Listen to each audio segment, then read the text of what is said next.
உங்களுக்கு உங்கள் மேலே அன்பு இருக்கா? உணர்ச்சி வசப்பட்டு உங்களுக்கு நீங்களே உதவி பண்ணுறது உண்மையான அன்பு கிடையாது. உணர்ச்சி வசப்பட்டு வர்றது எல்லாமே பெருமைக்காண்டி தான். பல விஷயத்து மேலே ஆசை வரும்.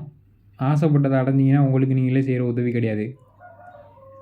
ஏன்னா ஆசைன்றதே எது இருந்தால் உங்கள் வாழ்க்கை நல்லா இருக்குமோ அது மேலே ஆசை வராது. எதுலாம் இருந்தால் மற்றவங்க கண்ணுக்கு பெருமையாக தெரிவிங்களோ அது மேலே தான் ஆசை வரும். பணம், பதவி, தோற்றம், பெருமை இந்த மாதிரியான விஷயங்கள் தான் ஆசையே வரும். ஆசைக்கு பின்னாடி போனீங்கன்னா உங்களுக்கு நீங்களே நல்லது செய்ய மாட்டீங்க.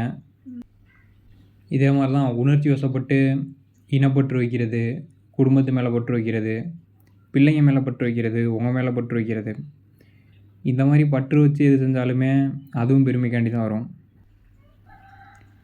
பிள்ளைங்க மேலே அன்பு வைக்கிறோம் அது மாதிரி தான். பிள்ளைங்கள ஒரு பெருமையோட அடையாளம் மாதிரி தெரியும். எப்படி ஒரு வீடு, பைக் அது மாதிரி பிள்ளைங்களும் ஒரு அடையாளம். என்ன பண்ணால் பிள்ளையோட வாழ்க்கை நல்லா இருக்குமோ அதை பண்ண மாட்டாங்க. என்ன பண்ணால் பிள்ளை பெருமையாக தெரிவானோ அதை தான் பண்ணுவாங்க. இப்படி தான் பிள்ளை மேலே பாசம் வச்சா இப்படி பெருமைக்காண்டி தான் வரும். அதே மாதிரி தான் காதலும். சொத்து சேர்க்குற மாதிரி ஒரு ஆளை சொத்தாக சேர்த்து பெருமை அடையணும். ஒரு ஆளை அடிமையாக்கி பெருமை அடைகிறது தான் காதல். இப்படி உணர்ச்சி வசப்பட்டு பண்ணுறது எல்லாமே பெருமைக்காண்டி தான் பண்ணுறீங்க. உண்மையிலே உங்களுக்கு உதவணும், உங்கள் குடும்பத்துக்கு உதவணும், சமூகத்துக்கு உதவணும்னா உணர்ச்சி வசப்பட்டு எதுவும் செய்யக்கூடாது. அறிவை பயன்படுத்தி யோசிக்கணும்.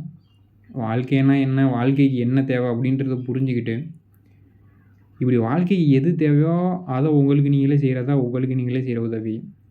அப்படி வாழ்க்கைக்கு எது தேவையோ அதை மற்றவங்களுக்கு செய்கிறதா மற்றவங்களுக்கு செய்கிற உதவி. இப்படி என்ன தேவையோ அதை செய்யணும். என்ன தேவையோ அதை செய்யணும்னா என்ன தேவைன்னு தெரிஞ்சிருக்கணும். என்ன தேவைன்னு தெரியணும்னா முதல்ல வாழ்க்கை என்னன்னு புரிஞ்சுருக்கணும். ஆனால் இப்போ சமூகத்தை பார்த்திங்கன்னா வாழ்க்கைனா என்னன்னே புரிகிறது கிடையாது, என்ன தேவைன்னு தெரிகிறது கிடையாது.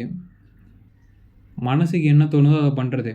ஆசை வந்தால் ஆசை பின்னாடி போயிட்டு ஏதோ ஆசைப்பட்டதை அடைஞ்சது தான் தனக்கு தானே செஞ்ச உதவின்னு வேறு நினச்சிக்கிறது. அதே மாதிரி மனசுக்கு தோன்றதை குடும்பத்துக்கு செய்கிறது, சமூகத்துக்கு செய்கிறது, இந்த மாதிரி மனசுக்கு தோன்றதை செஞ்சுட்டு ஏதோ மற்றவங்களுக்கு உதவி செஞ்சதான் தன்னைத்தானே ஏமாற்றிக்கிறது. இப்படி எல்லாருமே உங்களுக்கு நீங்களே உதவி செய்யாமல் உதவி செஞ்சதாக ஏமாற்றிக்கிறீங்க. உதவி செய்யலைன்னா கூட பரவாயில்ல. உதவி செய்கிறதா உங்களை நீங்களே ஏமாத்துறதுனால நீங்கள் திருந்துறதே கிடையாது. உதவி செய்யலை அப்படின்ற உண்மையை ஏற்றுக்கிட்டாவது திருந்துவீங்க. இப்படி சமூகத்தில் யாருக்குமே உதவி பண்ணுறதே கிடையாது. அதனால தான் எல்லோரும் துன்பப்பட்டுக்கிட்டு இருக்காங்க. வாழ்க்கையில் எது முக்கியம்னா வாழ்க்கையில் முக்கியமே வாழ்க்கை தான். வாழ்க்கை எப்போ கிடைக்கும்னா சுதந்திரம் இருக்கும்போது தான் கிடைக்கும். சுதந்திரம் எப்போ வரும்னா எதுவுமே வாழ்க்கையில் முக்கியம் இல்லை அப்படின்றத புரிஞ்சுக்கும் போது தான் சுதந்திரம் வரும். பல விஷயத்த முக்கியம்னு நினைக்கிறாங்க. எதெல்லாம் முக்கியம்னு நினைக்கிறீங்களோ அது எல்லாத்துக்குமே நீங்கள் அடிமையாகிடுவீங்க. சந்தோஷம் முக்கியம்னு நினைக்கிறவன் சந்தோஷத்துக்கு அடிமை, பணம் முக்கியம்னு நினைக்கிறவன் பணத்துக்கு அடிமை. எதுவுமே முக்கியம் இல்லைன்றதை புரிஞ்சுக்கும் போது தான் சுதந்திரம் கிடைக்கும். அப்போ தான் வாழ்க்கை கிடைக்கும். என் இனம், என் குடும்பம், நான், என் வாழ்க்கை இது எதுவும் முக்கியம் இல்லைன்றதை புரிஞ்சுக்கும் போது சுதந்திரம் அடைவீங்க. அப்போ உங்களுக்கு வாழ்க்கை கிடைக்கும். அப்போ தான் உங்களால் உண்மையான அன்பை உணர முடியும். வாழ்க்கையில் பல விஷயத்த முக்கியம்னு நினைக்கும் போது உணர்ச்சிகளுக்கு அடிமையாக தான் இருப்பீங்க. உணர்ச்சி வசப்பட்டு ஏதாவது செஞ்சுட்டு உங்களுக்கு நீங்களே நல்லது செஞ்சதா மற்றவங்களுக்கு நல்லது செஞ்சதா உங்களை நீங்களே மாற்றிக்குவீங்க.